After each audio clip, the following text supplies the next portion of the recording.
2024 ની અંદર Gotilo happen to you. એ કેવી રીતે થયું? ગોતીલો તને કેવી રીતે ગોત્યો? એક્સિડેન્ટલ. બોલો. This is an accidental boy.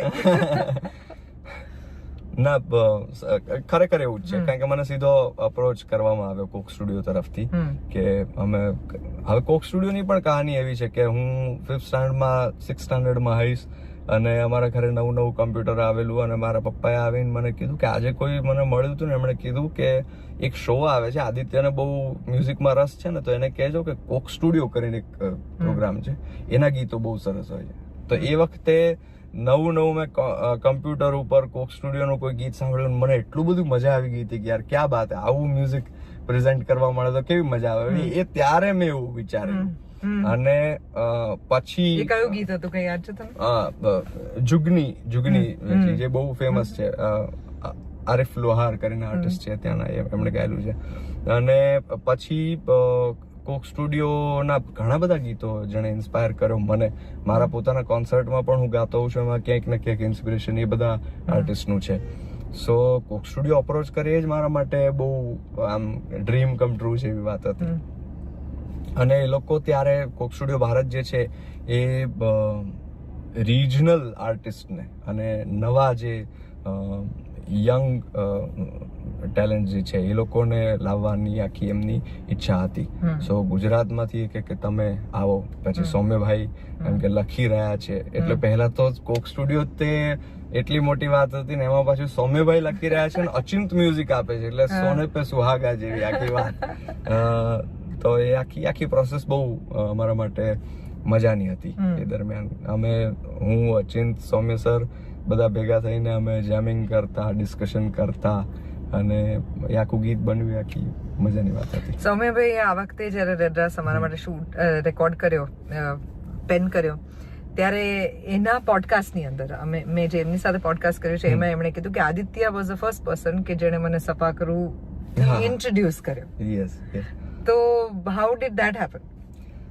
એટલે અમારી આખી પ્રોસેસ ચાલતી હતી, એમાં પહેલો વિડીયો કોલ થયો કે જેમાં હું, અચિંત, સૌમ્ય સર અને જે મ્યુઝિક સુપરવિઝન કરતા હતા અંકુર તિવારી, અમે લોકો બધા હતા. એટલે કોક સ્ટુડિયોનું નામ પડ્યું એટલે હું તો મારું રિસર્ચ કરવા માંડ્યો હતો, હું કયું ગીત ગાઈશ, ફોક મ્યુઝિકમાંથી કઈ વસ્તુ પ્રેઝન્ટ કરવા જેવી છે. અને સીધો પહેલો જ ઝટકો ત્યાં મળ્યો કે નવું લખવાના છે ને અચિંતે ઓલરેડી કમ્પોઝ કરેલું છે. એટલે મારા અને સૌમ્ય સર બંને માટે એક બહુ સરપ્રાઈઝ હતું કે હવે આ ઓલરેડી કમ્પોઝ છે, એની ઉપર લખવાનું છે ને એને આખું ક્રિએટ કરવાનું છે. સો એ સૌમ્ય સરે વાત કરી હશે તમને કે એ ખાલી અચિંતે એમનામ જ તે ગાયેલું હતું જિબ્રિશ,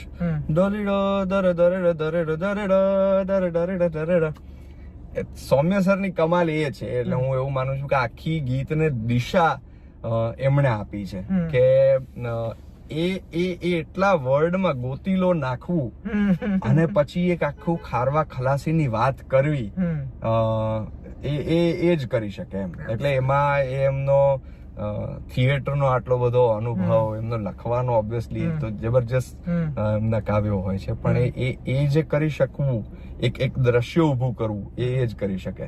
સો એ આખી પ્રોસેસ દરમિયાન, બનાવવાની પ્રોસેસ દરમિયાન પછી અમે મુંબઈ બધા ભેગા થયા અને ત્યારે મેં એવું કીધું કે આમાં કોઈ એક એવું એલિમેન્ટ નાખીએ કે જેથી ગુજરાતીઓ જે છે એ આની સાથે ડિરેક્ટ કનેક્ટ કરે કે હા તો આપણું એમ. એટલે જે સ્પોકન પાર્ટ આવે છે અને પછી સપાખરું આવે છે, એ મેં કીધું કે આપણે કંઈક આવું નાખીએ. અને મેં ત્યારે બેઠા કીધું કે કારણ કે અંકુર તિવારી, અચિંતા બધાને ખબર નહોતી કે સપાખરું એટલે શું. એટલે મેં એમને સંભળાવ્યું કે ચડા આહાડી વાદળા કાળા દોબળા જંબર શુભ દશુ ઓત રાધી માથે ઉછળા દરાર અને ઝેંગુરા મોરલા માથે વાહારી મંડાણી જડી એક ધારા મેઘ રાજા મંડાણી પાર બ્રાહ્મણ ત્રુટિયા ઇન્દ્ર પાળ તાળા પાણી વાળા હાથી ઊંટ વાળા કાળા મંડાણે હિલોળા અને નગા વાળા ધક્કા ગાળા નદી નાળા ફાડી નાખા આળા માથે જળા દળા ફેલી આતોળ. તો આ સમજાણું એમને એ કઈ નહીં પણ કે ये है इंटरेस्टिंग, इसको करते हैं because the rhythm is amazing है. એટલે ભાષા સમજે કે ના સમજે એ સમજે તરત જ ચોંટે વસ્તુ.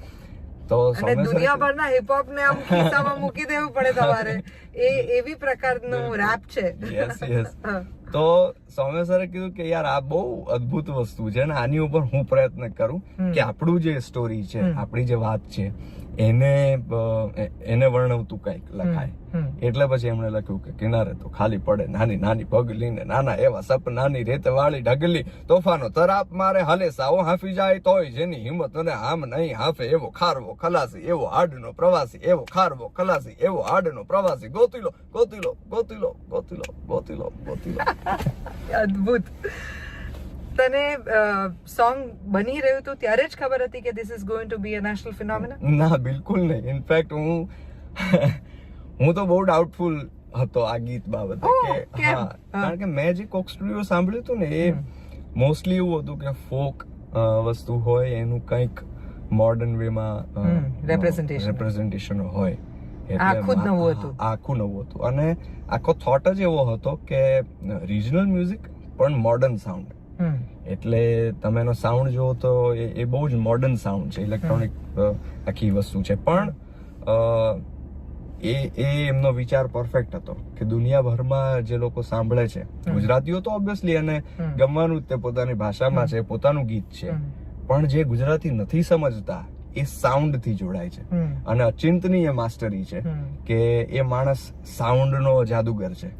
એટલે એને જે સાઉન્ડ પકડાય છે, એ જે સાઉન્ડ ક્રિએટ કરે છે, એમાં એ બહુ શ્યોર હોય છે કે આ કેવી અસર ઊભી કરશે એમ. એટલે હું બહુ આ જગ્યાએ મને એવું લાગે કે આઈ એમ બ્લેસ્ડ કે સૌમ્ય સર જેવા વ્યક્તિ, અચિંત જેવા વ્યક્તિ અને કોક સ્ટુડિયો જેવું પ્લેટફોર્મ, એમાં તમને કામ કરવાનો મોકો મળે અને એ લોકોની સાથે આટલું સરસ ક્રિએશન કરવાનો મોકો મળે, બહુ જ બ્લેસિંગ છે.